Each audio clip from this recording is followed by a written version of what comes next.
Cosmopolitan Christ church సంగమా, cosmopolitan Christ church సాయంత్రకాలపు ఆరాధనకు మీ అందరికీ ప్రేమపూర్వకంగా ఆహ్వానం తెలియజేస్తూ ఉన్నాను. అందరూ ఎలా ఉన్నారు? అందరూ బాగుండాలని మేము ఎల్లప్పుడూ ప్రార్థన చేస్తూ ఉన్నాం. మా కొరకు కూడా మీరు ప్రార్థించాలని కోరుకుంటా ఉన్నాను. ఇక ఆరాధన ప్రారంభించుకుంటాను గాను చిన్న ప్రార్థన మనం చేసుకుని ఆరాధనలోకి ప్రవేశిద్దాం. మహోన్నతుడైన మా దేవ, కృపగల మా తండ్రి, ఈ యొక్క దినమంతట్లో మీ కాపుదల, రక్షణ, భద్రత మా మీద ఉంచి ఈ రాత్రి కాల సమయంలో మీ సన్నిధానానికి వచ్చి మిమ్మల్ని ఆరాధించి స్తుతించి గణపరిచే బాధ్యత, ధన్యత, అవకాశం మీరు మాకు అనుగ్రహించిన వందనాలు. ఎన్నో కంగారు పరిస్థితులు, ఎన్నో ఆందోళనకరమైన పరిస్థితులు, ఎన్నో ఇబ్బందికరమైన పరిస్థితులు, ఎన్నో అవమానకరమైన పరిస్థితుల నుంచి మమ్మల్ని కాచి కాపాడి మీరు అనుగ్రహించిన సమాధానం బట్టి వందనాలు.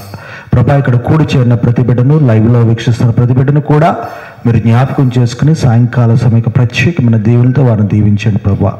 అలాగే తండ్రి, ఆరాధన ఆది నుంచి అంతం వరకు మీ కాపుదల నుంచి ముందుకు నడిపించవలసిందిగా వినయంతో బ్రతిమలాడి అడిగి వేడుకుంటున్నాము తండ్రి, ఆమేన్. ఇక ఆరాధన ప్రారంభించుకుంటాను కానీ ప్రత్యేకమైన కీర్తన పాడుకుని ఆరాధనకు ప్రవేశిద్దాం. సమృద్ధిగా సాంగ్. దీవించవే సమృద్ధిగా నీ సాక్షిగా కొన సాగమని, ప్రేమించవే నన్ను ప్రాణంగా, నీ కోసమే నన్ను బ్రతకమని.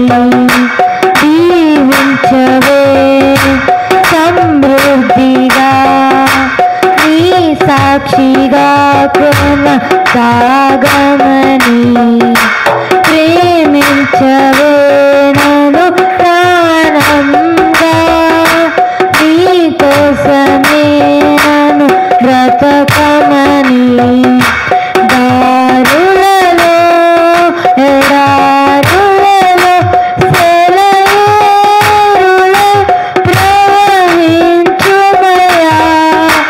చీకటిలో కారు చీకటిలో అగ్నిస్తంభమై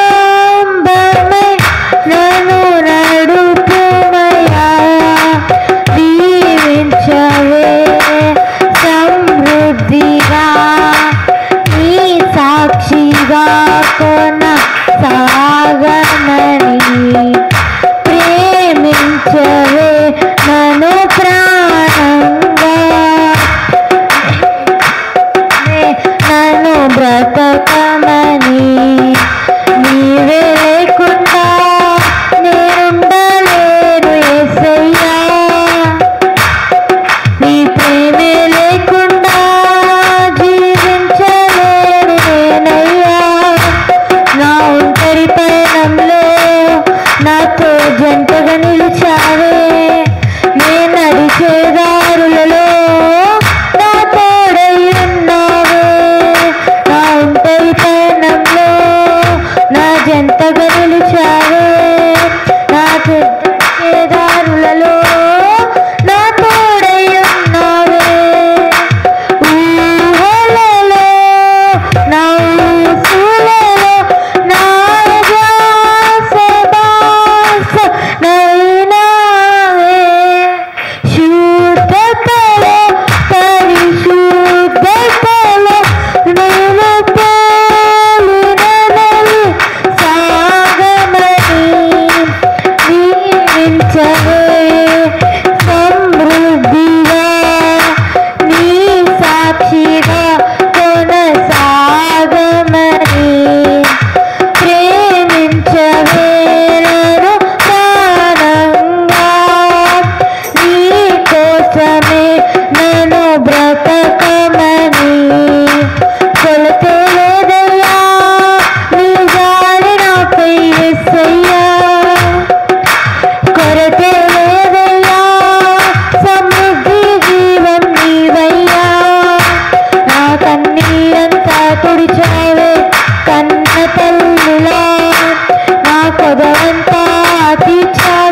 పరిశుద్ధాత్మకి నామమున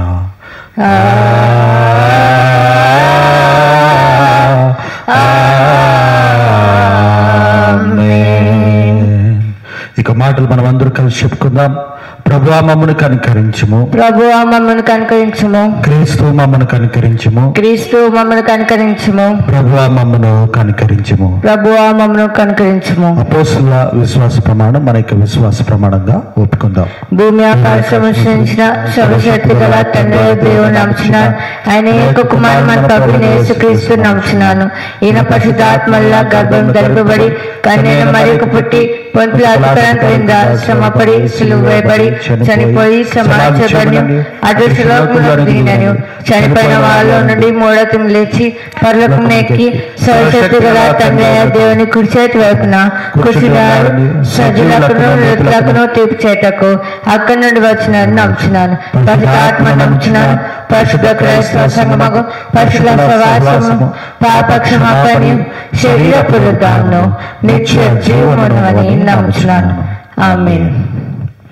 అందరూ కూర్చొని ఇక దినానికి ఏర్పాటు చేయబడిన వాక్య భాగంగా కీర్తన గ్రంథము 88వ అధ్యాయము 18వ వచనం. కీర్తన గ్రంథము 88వ అధ్యాయము 18వ వచనం. నా ప్రియులను స్నేహితులను నీవు నాకు దూరముగా ఉంచి ఉన్నావు, చీకటియే నాకు బంధువర్గమాయను. నా యొక్క ఫ్రెండ్స్ని, అలాగే నేనంటే నాకు ఇష్టమైన వారిని నాకు నువ్వు దూరంగా ఉంచి ఉన్నావు, చీకటి నాకు బంధువర్గమైన. అంటే ఈ యొక్క సిచ్యువేషన్ ఎలాంటి సిచ్యువేషన్ అంటే, వ్యక్తులు డిప్రెషన్లోనికి వెళ్ళిపోయినప్పుడు వచ్చే మాటలు ఇవి. డిప్రెషన్లో ఉన్న వ్యక్తి మరి ఎంతమందిలో ఉన్నప్పటికీ, వారికి ఎంత ఇష్టమైన వారి దగ్గర ఉన్నప్పటికీ, వారిని ఎంతగా ప్రేమించే వారి దగ్గర ఉన్నప్పటికీ వారు ఒంటరిగానే ఫీల్ అవుతారు. ఆ డిప్రెషన్ అలాంటిది. ఎందుకంటే ఎవరితోనూ వాళ్ళు ఏమీ షేర్ చేసుకోలేని స్థితిలో ఉంటారు. ఎవరు మాటలు కూడా వారు మరి వినగలిగే స్థితిలో ఉండరు. అంతటి మరి వారి యొక్క మానసిక స్థితి దిగజారిపోయిన స్థితిలో ఉంటుంది. చాలా సందర్భాల్లో ఈ డిప్రెషన్కి ఉన్న వ్యక్తులు ఆత్మహత్య, సూసైడ్ కూడా చేసుకునే స్థితిలోనికి వెళ్ళిపోతూ ఉంటారు. ప్రియదేవుని సంగమా, అయితే ఇక్కడ మనం చూడవలసింది ఏంటంటే, ఈ వాక్యానుసారంగా నా ప్రియులను స్నేహితులను నీవు నాకు దూరముగా ఉంచి ఉన్నావు, చీకటియే నాకు బంధువర్గమాయెను. ఇక పరిస్థితుల్లో, ఇటువంటి నిరుత్సాహమైన పరిస్థితుల్లో, లేకపోతే ఇటువంటి దిగజారిపోయిన పరిస్థితుల్లో, అటువంటి డిప్రెషన్ కలిగిన పరిస్థితుల్లో మనం ఏ విధంగా మనము ఇక డిప్రెషన్ నుంచి కోలుకొని మనము సామాన్యమైన జీవితంలోనికి రాగలము అని మనం ఆలోచన చేసినట్లయితే, చార్లెస్ వెబ్లీ అనే ఒక రచయిత ఇదే విధంగా మరి ఆ యొక్క డిప్రెషన్లోకి వెళ్ళిపోయినప్పుడు ఎన్నో పుస్తకాలు ఆయన రాశాడు. ఎన్నో పుస్తకాలు రాసిన వ్యక్తే డిప్రెషన్లోకి వెళ్ళిపోయాడు. అప్పుడు ఒక వ్యక్తి, అతని యొక్క స్నేహితుడు, నువ్వు ఫలానా బైబిల్లో ఉన్న ఇటువంటి కీర్తనలు నువ్వు చదువు.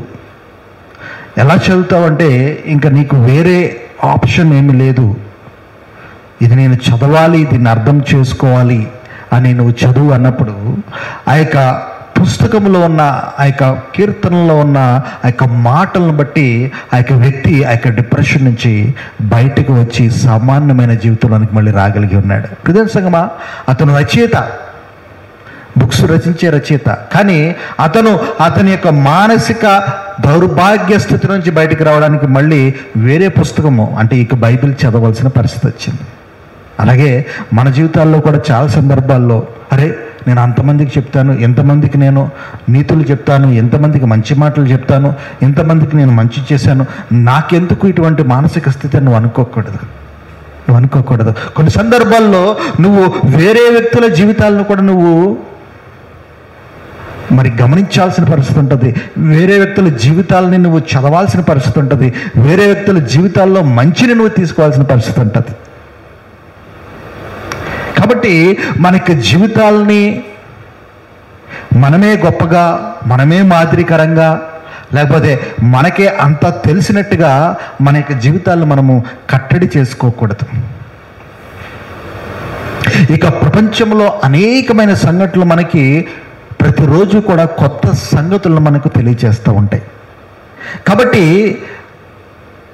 మన యొక్క దైనందిన జీవితంలో ఎటువంటి సందర్భం వచ్చినా అది మంచి సందర్భము, చెడు సందర్భము, భయంకరమైన సందర్భము, ఆందోళనకరమైన సందర్భము, అవమానకరమైన సందర్భం అని ఆ యొక్క సందర్భాలకి పేర్లు పెట్టుకోకుండా ఆ యొక్క సందర్భం నుంచి మనం ఏమి నేర్చుకోగలుగుతా ఉన్నాం, ఆ యొక్క సందర్భం నుంచి ఏ విధంగా మనము స్థిరపడగలుగుతున్నాం, బలపడగలుగుతున్నాం.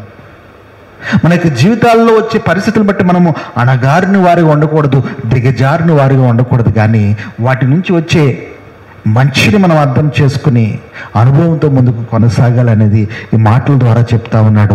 నా ప్రియులను స్నేహితులను నీవు నాకు దూరంగా ఉంచున్నావు, చీకటియే నాకు బంధువర్గమాయను.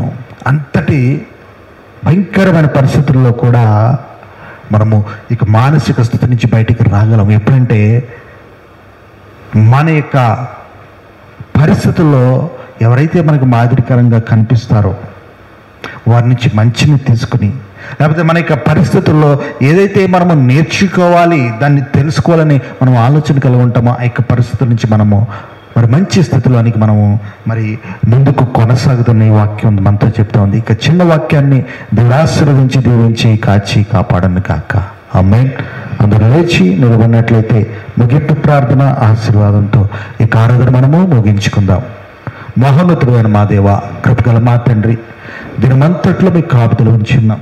అవును ప్రభువా, మాకు తెలిసి మాకు తెలియక అనేకమైన భయంకరమైన పరిస్థితుల నుంచి మీరు రక్షించి మమ్మల్ని సమాధానంతో ఈ రాత్రికాల సమయంలో ఈ కాలేయాన్ని తీసుకొచ్చిన విధానం బట్టి మీకు బంగారు పాదాలకు లెక్కలేని స్తుతులు, స్తోత్రాలు, వందనాలు చెల్లించుకుంటున్నాం తండ్రి. అవును ప్రభా, మా జీవితంలో ఎటువంటి పరిస్థితి వచ్చినా అందులోంచి మేము నేర్చుకోగలిగే మంచిని తీసుకోగలిగే పరిస్థితిని మాకు అనుగ్రహించండి. ఈ రాత్రి కాల సమయక ప్రత్యేకమైన దీవెనతో ఖుషిని, ప్రిన్స్ని, దాత్రిని, నన్ను, కుటుంబాన్ని, వ్యాపారాన్ని, కాస్మోపాలిటన్ క్రైస్ట్ సంఘ సభ్యులను నిండార్లుగా ఆశీర్వదింపచ్చమైన ప్రభు నాయన వందనాలు. కాస్మోపాలిటన్ క్రైస్ట్ సంఘ సభ్యులైన శాలిని సిస్టర్, అమృత్ బాబు, శేఖర్ డానియల్, మమతా, మీనా, జ్యోతి, అరుణ, రమ్మ గారు, జయప్రద్ గారు, ప్రభాకర్ గారు, అబ్రాహం గారు, ప్రసాదరావు గారు, జార్జి గారు, జగన్ గారు, లెక్చర్ రాజు గారు, చేవెళ్ల సుధాకర్ సార్ గారు, ప్రవీణ్ కుటుంబాన్ని జ్ఞాపకం చేసుకుని ఆశీర్వదించండి.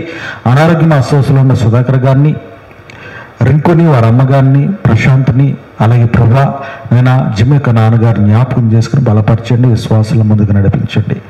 ప్రభా వీధి పరిచారకులు డానియల్ స్టీఫెన్ కోని గారు, జిమ్ థ్రాటన్ గారు, డానియల్ ఫెర్గ్సన్ గారు, డాన్ మార్టిన్ గారు, వారి భర్త గారు, స్వరూప్ గారు, అనిష్ రాయ్ గారు, సాజన్ శ్రేష్ఠ గారిని మీ జ్ఞాపకం చేసుకుని పరిచయం బట్టి విశ్వాసాలు బలపడుతూ ముందుకు కొనసాగాలని మీకు సాయం తెచ్చండి. ఏజెన్సీ పరిచారకులైన స్టీఫెన్ రాక్ గారిని జ్ఞాపకం చేసుకుని పరిచయలు బలపడలాగా నేను వారికి ఇవ్వాల్సిన కృతజ్ఞత కానుక తీర్చుకోగలిగే బాధ్యత అనుగ్రహించండి. అమ్మగారు, నాన్నగారు, భుజంలో చిన్న కుటుంబాలు నేను ఆచని, మెరడిని, సింఫనీ, డానియల్ని, జిమ్ని, దాత్రి యొక్క అమ్మగారు, నాన్నగారు, తమ్ముడు కుటుంబాలు నిండాలుగా ఆశ్రయించండి. ఈ స్థలంలో కట్టబడిన ఇక గృహము, కాస్మోపాలిటన్ క్రైస్ట్ సంఘము, ఆఫీసును శాస్త్రంగా ప్రతిష్ఠింప చేయండి. ఇరుగు పొరుగు వారితో సమాధానం ఉంచండి, డిపార్ట్మెంట్లుగా సమాధానం ఉంచండి. మందార ఫార్మ్స్ చుట్టూ మీ కంచిగా దేవదూతలు ఉంచండి. ప్రభా అక్కడ పనిచేస్తూ ఉన్న నైనా దేవయ్య, ప్రశాంత్, ప్రభా నైనా నరసింహను జ్ఞాపకం చేసుకుని ప్రభానైనా వారికి కావాల్సిన ప్రతిదిన అవసరం ఇచ్చి అక్కడ శాంతి సమాధానం ఉండాలని మీకు సాయం తెచ్చండి. రాత్రి కాల్సిన పడకలు వెంచుండగా దొంగలు, సైతాన్ శక్తులు, విషయంతులు దూరపరిచి రేపటి దినాన్ని మీ త్వరితగతిలో లేచి మీరు ఇచ్చే నూతన దినము, నూతన అవకాశాలు అందిపుచ్చుకుంటూ ముందుకు కొనసాగలే బాధ్యతను గ్రహించవలసిందిగా నేనెంతో బ్రతిమలాడి అడిగి వేడుకుంటున్నాము తండ్రి. ఆమేన్.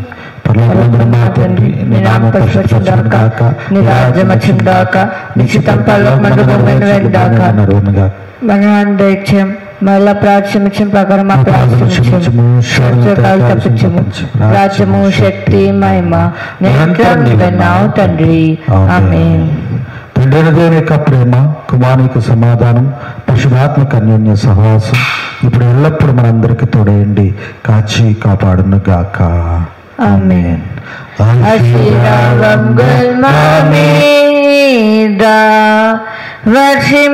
వర్షింపచేయుమేషా, ఆశతో నమ్మియున్నాము నీ సత్య వాగ్దానము ఈ మారి మీద కృమరించుము దేవా, క్రమరనిదు ప్రేమ వర్షంబు కృమరించుము దేవా.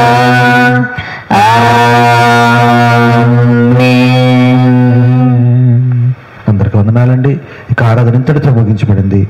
God bless you. God bless you abundantly.